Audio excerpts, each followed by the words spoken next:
Welcome to MedTech Monday. Dan, thank you. Always a pleasure to be here. I see a lot of familiar faces, and I'm always excited to be here because the medical technology market is an exciting one, is it not? Yes. It stays the same, pretty dull. Yeah? No. It's one of the most dynamic markets in the world, and it is really a worldwide market because everything you're doing here, they're doing in countries all around the world. Medical technology is very exciting, and I'm very excited to be part of it. So today what I want to talk about, as Dan said briefly, are mistakes. Because usually I'm talking about licensing from the standpoint of what you do and how you do it. But there are actually a lot of mistakes. You'll see that some of these actually overlay, for example, what Luis was talking about. Because it is intertwined. One thing to keep in mind, licensing should be part of your business strategy, should be part of your marketing strategy. And how many of you are familiar with licensing? Okay, how many are not? Okay. Well, basically, if you have an intellectual property, which just about all med technology is, you can use licensing as a way to find a partner who can take it out into the market for you, sometimes faster and cheaper than you can by yourself. So what we're going to cover today are what I find three of the top mistakes, and those are the lack of focus, developing it for yourself, and not validating the technology. I'm going to take you through each of these points because they really are something that have cause a lot of companies to come to a standstill in the market, not only from a licensing perspective, but also you may encounter these from your own efforts as you're bringing your device forward in the market. So let me give you just a little bit of background about myself. My company's licensing consulting group work with a lot of medical device technologies. I actually got my start in the entertainment business. That was back in the days of the first Batman movies, Looney Tunes, Power Rangers. How many of you have kids? Yeah, does this sound any familiar to you? Did you buy any of those products for your kids? A lot of them? Yes. Thank you for supporting my lifestyle. I really appreciate it. Wasn't my lifestyle. And back then, licensing was not really what you would call a sophisticated business for the studios. It was more of an afterthought. In the time I was there, it was for the first Batman movie, and the directive was, here's a phone, go out and find some companies to take this and make some products and hopefully pay us some money, because they didn't know if it would be a success. So fast forward, of course, that's all changed. So my company focuses on strategy, consulting, licensing out predominantly, and figuring out how to partner up companies with your technology. Some of the technologies I worked on and clients I have, blue light technology for oral healthcare that gets integrated in toothbrushes. Back when I was licensing to studios, I did toothbrush deals, but that was to put Bugs Bunny on the toothbrush and have the kids brush their teeth. Today it's a little more sophisticated. Now it's using blue light to actually reverse periodontal disease. Surgical devices, orthopedic devices, things of that nature. There's a lot of different technologies out there. Companies I work with are looking to find partners to take those technologies to the marketplace. Am I not doing something here? Okay.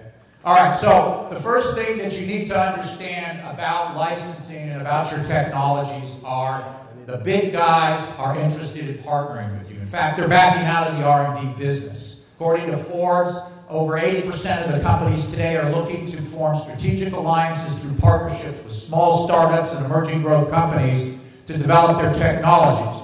Why? These companies have realized now they're too big, too bureaucratic, and not fast enough to develop new products, and they can't develop them fast enough to get into their pipeline. The market's moving that quick. They also recognize that the competition coming into this market is no longer about medical device companies.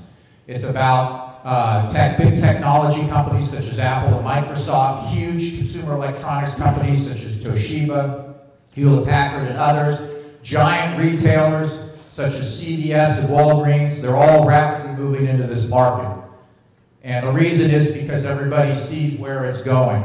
It's going toward direct consumer to provider, and somebody's got to be there to provide it with the devices, the data, and everything else that goes along with it. So keep this point in mind that they do want your technology. But here's the first issue, and that is the lack of market focus. How many have a device and say, this is going to solve problems in the healthcare industry? Right? Or all the patients are going to like it, or this is going to solve all the payers' problems. Well, that's really not what your device or technology is going to do. What it has to be is it has to be a focus. And I find this often is that one of the stumbling blocks to licensing is there's a lack of focus. It's a huge healthcare market.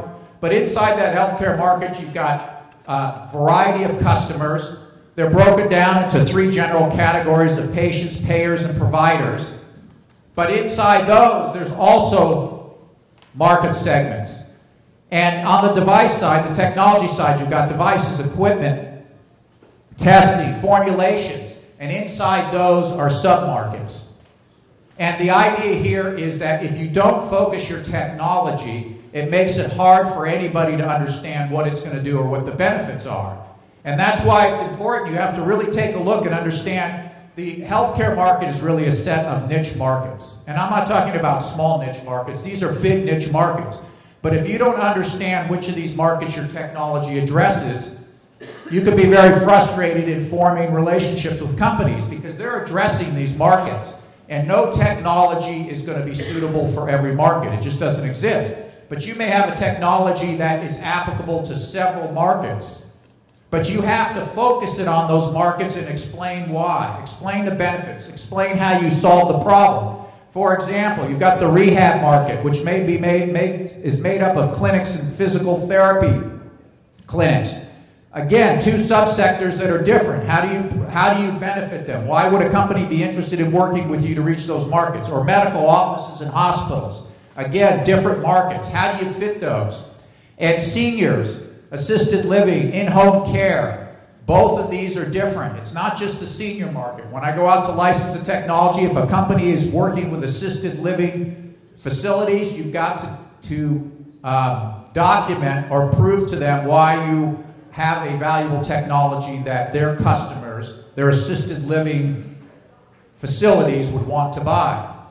Because if you don't address those markets, it makes it very difficult for them to have to figure out. See, the more you leave for others to try to figure out, the harder it is to sell them on. Isn't that true when you go to customers? If they can't figure out what the benefits are, how are they going to buy it? And that impacts your licensing as well. When you figure out your markets, and this is one of the things that I do with a client, there's more than one way to license your technology. Okay? There's more than one way to give an exclusive. You don't want to give away everything to one company because no one company today addresses all the markets, customers, applications, and channels. And there's many ways to do it. In one case, I was working with a client. We had a very large pharmaceutical company, and they came to us. They wanted an exclusive, but they told us they were only going to start in 1 market, 2 markets, Germany and the UK. Well, that was great. We would give them exclusive for those markets, but they wouldn't get exclusive anywhere else. They would have to earn it. But that would leave the opportunity open to then license other companies exclusively in other territories. That's just a quick story to show you why it's important to understand the focus of your technology. The better you focus it, the more valuable it's going to be to somebody, and the more opportunities you're going to discover with it. The second problem or challenge is I made it myself. Who here is an inventor? You like to invent. You made it yourself. You invented it from scratch. But here are some of the challenges. You wind up after creating it, depending on how you make it, it's difficult to manufacture and expensive to source. See this all the time. Came up with great looking face, nice buttons. It's really cool. New tooling. Spent $250,000 on the tooling. Looks great. Take it out to the market. But then when you present it to a manufacturer, they look at it, and what's one of the first questions they ask you? How much does this cost to make? Where do you get the components? Then you proceed to tell them how, well, for $250,000 you can make this great tooling here, and then I went over to this company and I got them to specially make the components for this, and by that time the manufacturing engineer is looking at you going, no, I don't think so. Why? The answer is because it's not worth the risk. You're in a market that's moving very fast. Your technology is not going to last as long as you think it's going to last. Okay, these things are moving quickly. You maybe has an economic lifespan of 3 years, if that, because there's so much new technology moving into the market. It's changing. You hear Luis talk about the regulations. What's approved today maybe isn't approved tomorrow. That's why it's very important that when you develop your technology, don't develop it for yourself, develop it for the market. think about what's the fastest way they can get it to the market. Because at the end of the day, your partner wants you to do one thing, and that is show them the money. They're not in this for charity work. Some are. But at the end of the day, they want to know how to make money. And the more that you can design your product to make it easy and effective for them to get it into the market, the more you can design it to lower the risk. You heard Luis talk about risk. That's one of the things that you have to think about. Many companies don't, is what's the risk? And if you make it complex, if you make it customized, if you invent it for yourself and build it from scratch and then tell them, well, here's how you make it, and they have to reinvent the wheel, that's risk. They can't afford that, and they don't have the time to do that. Simply in licensing, you get paid a lot higher the royalties if you've got big markets, you're ready to go, and you've got high profit margins or lower costs. Vice versa, you'll get low royalties if you've still got a lot of development and there's a lot of unknowns. And then finally, the third point, and this is an important point, is no market validation. You spend all your money on R&D, you spend all your money on production, you spend all your money on building an organization with lots of people, but you don't spend any money to find out if the market even wants it or buys it. And if the market isn't going to want it or buy it, what are you going to do with it? Or that it even works.